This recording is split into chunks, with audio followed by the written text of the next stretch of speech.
So hello guys, welcome back. So ഇന്നത്തെ പരിപാടി എന്ന് വെച്ചാൽ നമ്മുടെ സബ്സ്ക്രൈബേഴ്സിന്റെ അഥവാ നമ്മുടെ ഫോളോവേഴ്സിന്റെ ഡീപ്പസ്റ്റ് ഡാർക്കസ്റ്റ് സീക്രറ്റ്സ് റിവീൽ ചെയ്യാനാണ്. ഇത് നമ്മുടെ സെക്കൻഡ് പാർട്ടാണ്. ഫസ്റ്റ് പാർട്ട് കണ്ടിട്ടില്ല, പോയി കാണും. സോ നമുക്ക് എന്റെ ഫ്രണ്ട്സ് തമ്മിൽ അടിയായി. ആ അടി സ്റ്റാർട്ടാക്കിയത് ഞാനാണ്. പാര വെച്ചു, ആർക്കും അറിയില്ല. ഇങ്ങനെയാണ് നീ ഇപ്പോഴും ജീവിച്ചിരിക്കുന്നത് അറിയാൻ വേണ്ടി ഞാൻ ചോദിക്കുക. ഈ സ്വഭാവം വെച്ച് പോവാണെങ്കിൽ ഒന്നിലും നിന്നെ ഫ്രണ്ട്സ് തല്ലിക്കൊല്ലും, അല്ലെങ്കിൽ നാട്ടുകാർ തല്ലിക്കൊല്ലും. വീട്ടിൽ നിന്നൊക്കെ തുപ്പി വിടറാ. വീട്ടിലെ കോഴിക്കുഞ്ഞിനെ കഴുത്ത് ഞെരിച്ച് കൊന്നു. അതുപോലത്തെ ജീവൻ എങ്ങനെയാണ് നിനക്ക് കൊല്ലാൻ തോന്നി? അല്ല, അപ്പൊ ചിക്കൻ ഞാൻ കൂട്ടാറുണ്ട്. എന്നാലും ആ ചെറിയ കോഴിക്കുഞ്ഞിനെ നീ എങ്ങനെയാണ് കൊല്ലാൻ നോക്കിയേ? എങ്ങനെയാണ് നിനക്ക് തോന്നിയത്? എന്തായാലും പോലീസ് പിടിക്കാണ്ട് നോക്കിക്കോ. ചെറുപ്പത്തിൽ ചേട്ടൻ ചെയ്യണ സമയത്ത് പുറത്തുനിന്ന് ഡോറും ലോക്കാക്കി ലൈറ്റും ഓഫാക്കി ഓടി. നീ ചെയ്ത പുണ്യ പ്രവൃത്തി സമ്മതിച്ചു ഞാൻ. നിന്റെ ചേട്ടൻ നിന്നെ ഒന്നും ചെയ്തില്ല, എന്നിട്ട് നീ എങ്ങനെയാണ് നിൽക്കുന്ന ധൈര്യത്തോടെ പറയാൻ പറ്റും? എന്തായാലും കീപ് ഇറ്റ് അപ്പ്, എനിക്കൊരു അവാർഡ് കിട്ടും. ഈശ്വര, അപ്പൊ അവൻ ചേട്ടൻ എത്ര നേരം അതിൻ്റെ ഉള്ളിൽ ഇരുന്നാവും വടിയിലതൊക്കെ ആയിട്ട്. 10ൽ പഠിക്കുമ്പോ 2 പെണ്ണിനെ ഗേൾ ഫ്രണ്ട് ആക്കി, ഒരേ ടൈമിൽ സെറ്റ് ആക്കി. ഓ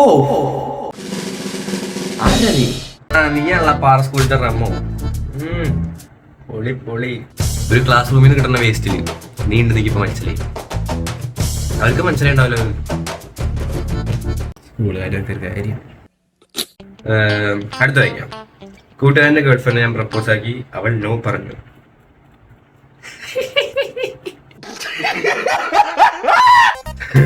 തന്തയില്ലായ്മ കാഴ്ച പോരാ, എന്നിട്ട് അവള് ജസ്റ്റും പറഞ്ഞതല്ലേ. അത് ഇപ്പോഴത്തെ പിള്ളേർക്കൊന്നും നല്ല ഫ്രണ്ട്സിനെ ഉണ്ടാക്കാൻ അറിയില്ലേ. ഇമ്മാരി പിന്നീട് പുത്തണ്ടാക്കളേക്ക് കിട്ടുള്ളൂ. പൊന്നോ. ഇനി വായിക്കാൻ പോണത് കുറച്ച് ഹൊറർ ആയിട്ട് എടുക്കണം, കാരണം അങ്ങനെ എന്തോ മെസ്സേജാണ് വന്നേക്കണത്. നമുക്ക് വായിച്ചു നോക്കാം. ചേട്ടാ, എനിക്കൊരു കഥ പറയാനുണ്ട്. കുറച്ച് ടെററാണ്. ഓക്കെ. എന്റെ റൂമിൽ ഞാനും എന്റെ പട്ടിയാണ് ഒറ്റയ്ക്ക് കിടക്കാറുള്ളത്. ഓക്കെ. ഞാൻ ആ സമയത്ത് എന്തോ കേട്ട് എണീറ്റായിരുന്നു. ഒരു 3 AM സമയത്ത്, രാവിലെ പുലർച്ചെ ഒരു 3 മണിക്കൊക്കെ. കുഴപ്പമില്ല, ടെറർ വൈബ് ഉണ്ട്. ഞാൻ ബെഡിൽ നിന്ന് എണീറ്റ് ഫ്ലോറിൽ കാല് വെച്ചപ്പോൾ എന്തോ അമങ്ങി പോകുന്ന ഫീൽ ചെയ്തു. ഓക്കെ. ഞാൻ പെട്ടെന്ന് പാമ്പ് പോലെ എന്തോ ഫീൽ ചെയ്തപ്പോൾ ഞാൻ ഓളിയിട്ട് ബെഡിലേക്ക് ചാടി. ഓക്കെ. അപ്പോ എന്റെ പട്ടിയും സോറി ഗൈസ്, എനിക്ക് ചിരിയാവില്ല, എന്താവും. Okay, back to serious. എന്റെ പട്ടി ഞെട്ടി എണീറ്റ് കുറയ്ക്കാൻ തുടങ്ങി. എന്തെങ്കിലും കണ്ടൊക്കെ പേടിച്ചുണ്ടാവാൻ ചാൻസ് എനിക്ക് തോന്നുന്നുണ്ട്. നോക്കിയപ്പോൾ എന്റെ പട്ടി ഇട്ട് വെച്ച് അതിലാ ഞാൻ ചവിട്ടിയേ.